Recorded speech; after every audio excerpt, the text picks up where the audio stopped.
아빠와 함께하는 세계사 제7장 프랑스와 독일 두 번의 제정과 세 번의 공화정을 거치는 프랑스. 영국과 마찬가지로 프랑스도 전 세계에 두루 식민지를 가진 제국이었어. 그러나 프랑스가 항상 제국이었던 건 아니야. 1871년에 이르기까지 프랑스는 한 번의 왕정과 두 번의 제정과 세 번의 공화정을 거쳤는데 두 번의 제정과 세 번의 공화정은 불과 100년 사이에 일어서고 무너졌단다. 프랑스 제국을 살펴보기 전에 먼저 이 몹시도 불안정했던 프랑스의 역사에 대해서 자세히 알아보기로 해. 1789년까지 프랑스는 부르봉 왕조의 국왕들이 대를 이어서 다스리던 군주국이었어. 그 국왕들은 나라를 자기들 마음대로 다스려도 좋다는 권리를 신으로부터 직접 부여받았노라고 주장했어. 그러나 프랑스 사람들은 저 바다 건너 새로운 대륙에서 전혀 새로운 모습으로 등장한 미국처럼 프랑스도 공화국이 되기를 원했어. 국가의 모든 권력을 혼자 쥐고 있는 군주에게 속박되어 살기보다는 자기들의 손으로 지도자를 뽑는 나라를 원했던 거야. 그래서 1789년에 프랑스가 발칵 뒤집혔어. 프랑스 혁명이 일어난 것이었지. 수천 명의 귀족들과 함께 국왕이 처형당하고 프랑스는 드디어 처음으로 공화국이 되었어. 그러나 첫 프랑스 공화국은 유혈과 수많은 사람들의 불행과 엄청난 사회적 불안이 가득했어. 그럴 때에 나폴레옹 보나파르트라는 이름의 장군이 정부를 장악하고 자기의 머리에 자기 손으로 왕관을 씌웠어. 이렇게 해서 최초의 프랑스 공화국은 막을 내렸단다.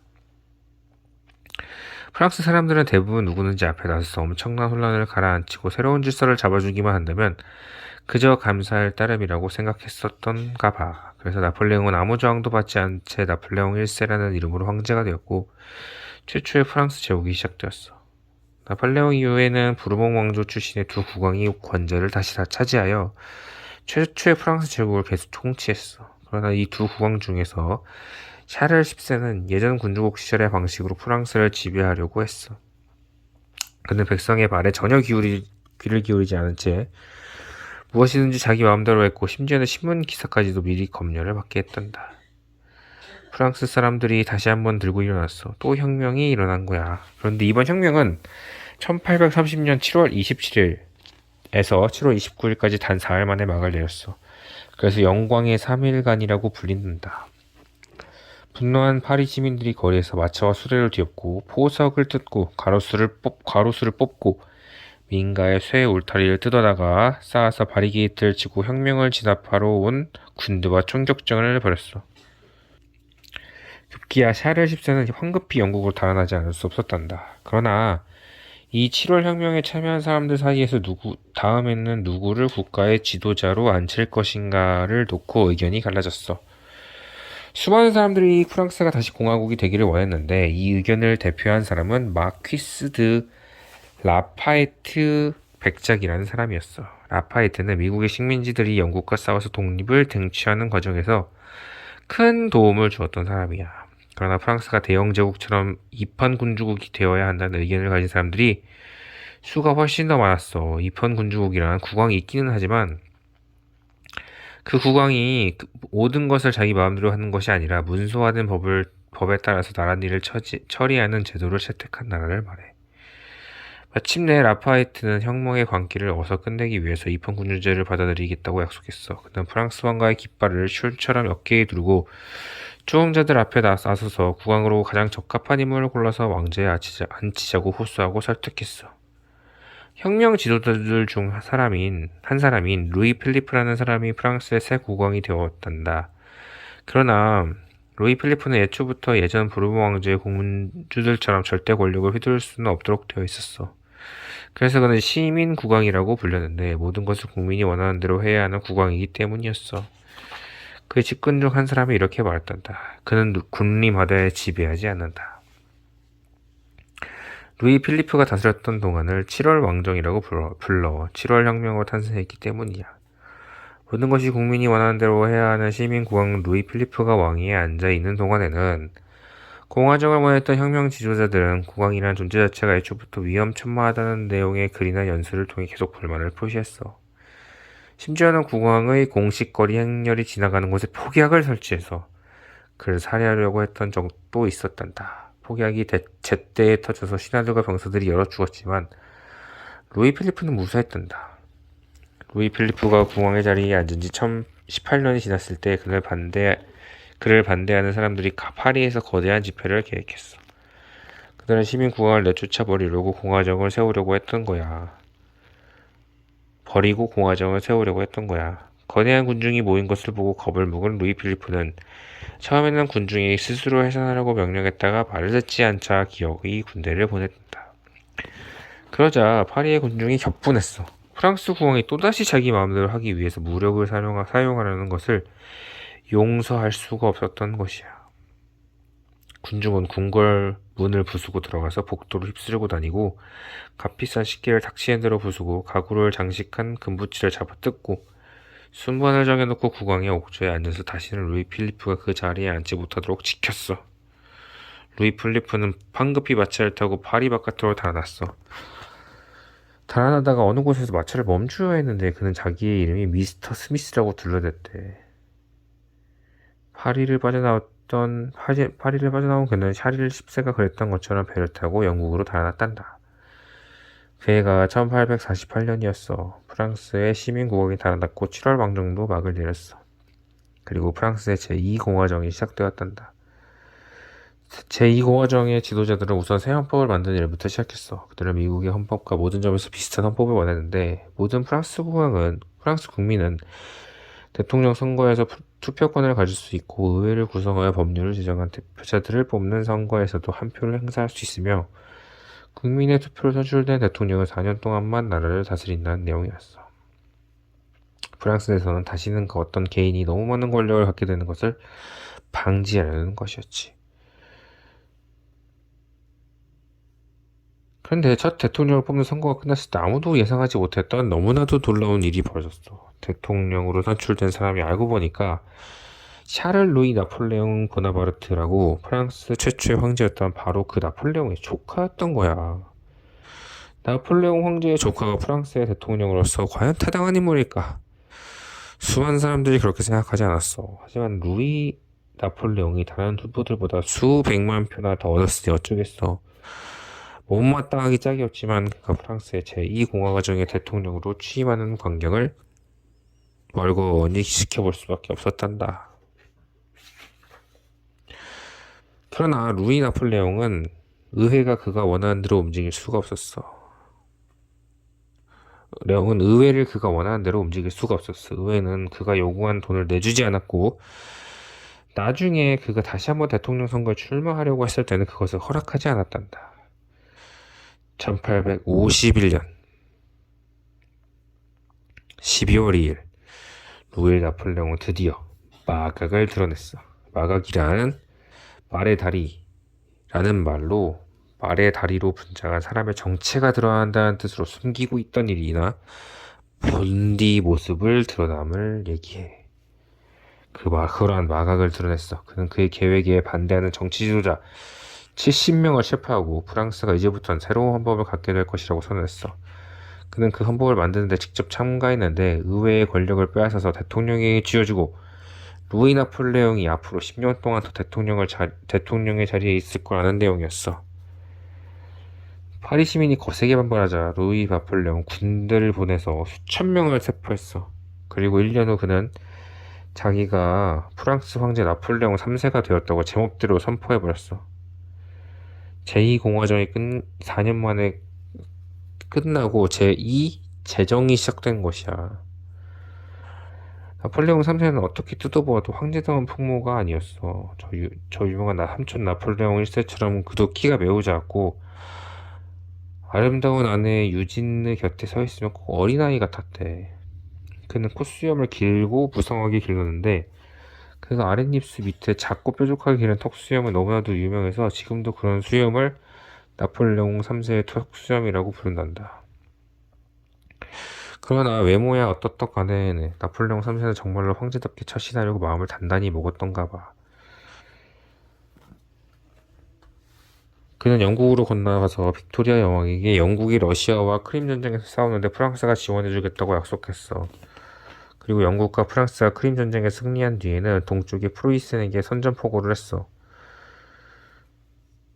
나폴레옹 3세는 프랑스 군대를 강대하게 만들려고 가진 애를 썼어. 하지만 그는 그의 선전포고에 대해서 프로이센이 즉각 반응을 보일 줄은 미처 몰랐나 봐. 프랑스 군대가 미처 전투를 치를 태세를 다 갖추기 전에 프로이센의 군대가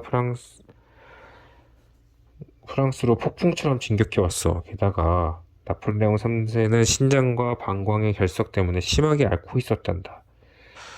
그러나 그는 쑤시고 아픈 몸을 끌어안고 동쪽에서 쳐들어오는 프로이센 군대를 맞이하러 말을 타고 나갔단다. 나폴레옹 3세와 그의 군대는 9월 1일 북부 프랑스의 스당이라는 곳에서 프로이센 군대와 나와주쳤어. 그는 그의 군대가 수적으로 너무도 열세이라는 것을 그제 알아차렸단다. 그래서 그는 싸우다가 죽을 각오로 싸움판 한가운데 몸을 던졌어. 하지만 죽지는 않았고 9월 2일에 거의 10만 명의 병사와 함께 프로이센에 포로가 되었어. 전령들이 급히 파리로 달려가서 소식을 전했어. 파리 시민들은 황제가 포로가 되었다는 소식을 9월 4일에 들었어. 시민들이 환호성을 질렀대. 프랑스가 드디어 다시 공화국이 될 가능성이 생겼기 때문이지. 그리고 그 길로 제2제정이 끝나고 제3공화정이 시작되었단다. 1870년 프랑스의 제3공화정이 들어서고 그 지도자들이 프로이센과 화평을 맺자 프로이센은 병이 들어서 골골거리며 나폴레옹 3세를 석방했어. 프로이센에서 돌아온 나폴레옹 3세는 이전에 다른 황제들처럼 영국으로 건너가서 여생을 보냈단다. 그러나 그는 언젠가는 다시 군대를 모아가지고 프랑스로 건너가서 권좌를 되찾겠다는 희망을 버리지는 않았다는구나. 하지만 희망은 희망일 뿐이고 나폴레옹 3세는 다시는 프랑스로 돌아오지 못한 채 영국에서 병들고 늙은 몸을 부지하며 살다가 죽었단다. 1870년 이래 지금까지 프랑스는 공화정을 유지해오고 있어. 그러니까 나폴레옹 3세가 프랑스의 마지막 황제였던 것이지. 비스마르크가 탄생시킨 독일 제국. 프랑스가 공화정을 향해 나아가고 있을 때 프로이센은 왕국이 되어가던 참이었어. 프로이센은 독일의 여러 주들 중 하나일 뿐 독일이라는 나라의 일부가 아니었어. 1870년 독일이라는 나라는 아직 존재하지도 않았거든. 단지 프랑스의 동쪽에 독일어를 사용하는 38개의 작은 주가 있었을 뿐인데 그 작은 나라들이 서로 합쳐서 독일 연방이라는 이름의 느슨한 연합을 이루고 있었단다. 미국의 남북전쟁 때 남부의 여러 주들이 미합중국을 탈퇴하여 자기들끼리 남부연합을 결성했던 것을 기억하고 있겠지. 독일 연방도 그것과 비슷한 것이었단다. 연방제는 하나의 중앙정부를 두고 여러 주들이 동시선거를 통해서 외교를 비롯한 중요한 문제를 맡을 관리를 뽑지만 각 주들은 제각기 그들의 정보를 가지고 그들의 독자성을 유지하는 제도란다. 프로이센은 독일 연방에 속했어. 그러니까 프로이센은 독일의 여러 주들 중 하나였던 것이지. 그런데 1847년 어깨가 떡 벌어지고 턱이 유난히 각이 진 어떤 사람이 프로이센 의회에 의원으로 선출되었어. 그의 이름은 오토 폰 비스마르크로 프로이센의 독일 연방을 이끌어가는 주로 만들겠다는 강한 포부를 품은 사람이었어. 비스마르크는 15년 동안 프로이센의 정부에서 일했어. 그는 그 15년 동안 프로이센을 위대하게 만들겠다고 하는 소망을 잠시도 잊지 않았단다. 그는 프로이센의 왕이 독일 연방을 이끌고 프로이센의 강력한 군대가 독일 연방을 지키는 단일 국가가 되기를 원했어. 그러니까 프로이센의 왕은 너무도 나약한 사람이었단다. 그러나 프로이센의 왕은 너무나도 나약한 사람이었단다. 그는 어느 때에 중풍에 걸린 뒤로 말도 제대로 하지 못하고 앞도 제대로 못한 채 살았어. 1861년에 병든 왕이 죽었고 그의 동생인 빌헬름이 뒤를 이어서 프로이센의 국왕이 되었어. 빌헬름은 비스마르크를 그의 재상으로 임명했단다. 재상이 된 비스마르크는 프로이센이 독일 연방을 이끌게 하기 위한 여러 가지 작업을 착수했어. 그렇게 하기 위해 전쟁이라도 필요하다면 언제든지 전쟁을 치를 테였어. 비스마르크는 프로이센의 의회에서 한 연설에서 말이나 다수결에 의해서가 아니라 피와 쇠로서 프로이센의 독일 연방의 가장 강대한 나라가 될 것이라고 선언했어. 그를 연설을 한 뒤에 비스마르크는 철혈제상이라는 별명을 얻었단다. 그리고 곧 프로이센에서는 국왕보다 철혈제상의 권력이 훨씬 더 강하다는 게 확실해졌어. 빌헬름은 점잖고 살인부에 뛰어나고 훌륭한 군인이고 조심성 많은 군주였어. 그러나 그는 비스마르크처럼 대담하지 못했어. 그는 비스마르크와 의견 차이로 말다툼을 벌인 적이 몇 번 있었는데 그때마다 비스마르크는 그만 떠들라는 투로 아주 협박을 했다는구나. 그러면 빌헬름은 꼼짝없이 입을 다물어 버리고 그저 비스마르크가 하자는 대로 따랐다는 거야. 사람들은 비스마르크의 그러한 리더십을 재상의 독재라고 불렀단다. 프랑스의 독재 치하에서 프로이센은 두 차례의 전쟁을 치른 뒤 프랑스를 공격했어. 1864년 프로이센은 덩치가 훨씬 더 큰 오스트리아 주와 합세하여 덴마크를 공격해서 덴마크 왕국의 남부를 점령했어. 그런 다음에 프로이센은 그 땅을 자기 혼자 차지하겠다고 우겼단다. 오스트리아가 그렇게 못하겠다고 떠들자 이 프로이센은 이번에는 아예 오스트리아를 공격해버렸어. 프로이센은 군이 이겼어. 기간은 짧았지만 매우 격렬했던 그 전쟁이 끝난 뒤에 비스마르크는 이제부터는 프로이센은 독일 연방이라는 이름의 새로운 연방을 구성할 것이며 그 연방에 오스트리아는 포함되지 않는다고 선언했어. 연방의 주도권을 놓고 경쟁을 벌인 만한 줄을 미리부터 빼놓으려는 것이었지. 그리고 프로이센은 나폴레옹 3세가 다스리는 프랑스를 공격했어. 프랑스가 견디다 못해 항복했고 프로이센은 프랑스 동북의 알자스로렌 지방을 빼앗았단다. 프랑스와의 전쟁에서 프로이센이 승리를 거두자 이제까지 지켜만 보고 있던 독일의 4개 주가 북독일 연방에 합세했어. 프랑스와 전쟁이 끝난 이듬해인 1871년에 비스마르크는 북독일 연방의 주들을 설득해서 프로이센의 빌헬름 국왕을 독일 황제라고 선언했어. 연방의 주들은 대충 찬성하긴 했지만 부쩍 못마땅해하는 기색이 뚜렷했어. 그들은 빌헬름이 스스로를 독일 황제라고 부르는 것을 허락할 수가 없었어. 왜냐하면 프로이센을 제외한 그 어느 주도 독일이라는 이름의 나라에 속하는 것을 원하지 않았기 때문이야. 각 주들은 저마다 왕자와 공작과 의회를 가지기를 원했어. 하지만 그들은 빌헬름이 독일 연방의 여러 군주들 중에서 가장 중요한 인물이라는 뜻에서만 독일 황제라는 칭호를 쓰는 것을 허락했어. 그렇게 해서 독일 연방은 이제 제국이 되었단다.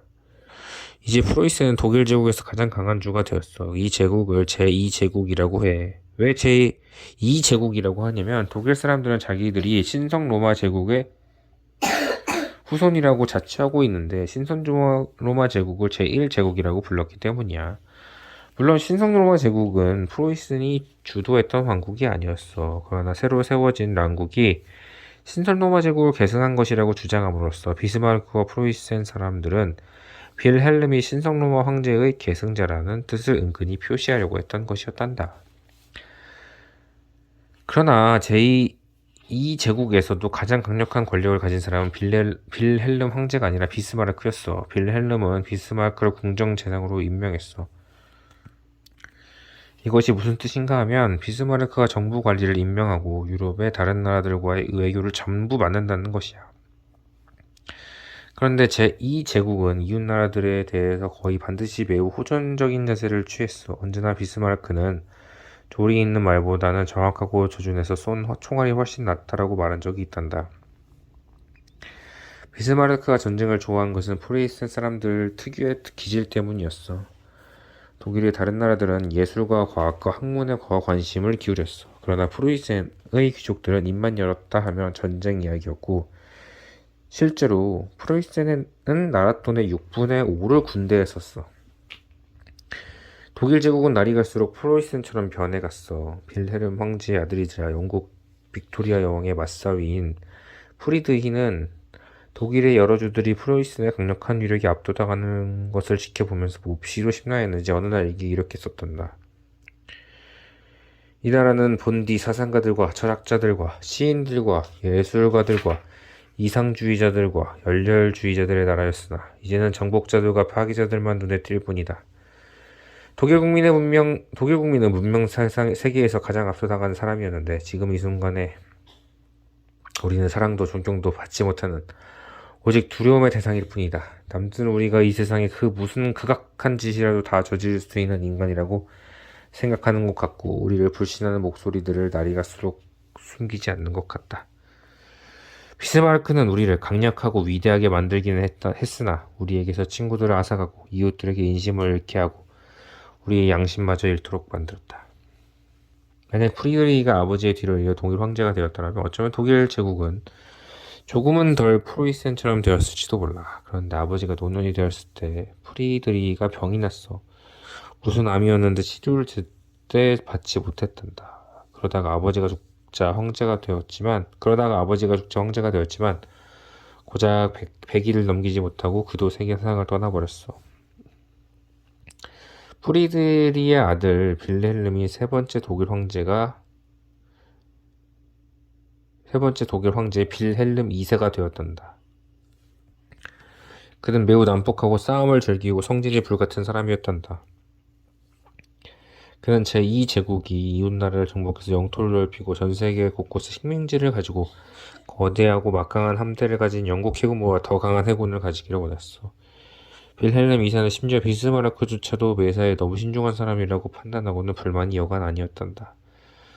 그는 황제가 된 지 2년 후에는 비스마르크를 강제로 물러나게 했어. 이제 제2제국은 전쟁과 파괴의 길로 들어섰어. 비스마르크는 시골의 작은 읍에서 회상록이나 쓰면서 여생을 보냈단다. 그는 8년 후에 죽었는데 거의 자기 손으로 만들다시피 했던 제2제국이 몰락하는 것을 보지 못했지. 하여간에 독일 제2제국의 몰락은 전 세계를 뒤흔들어 놓았단다.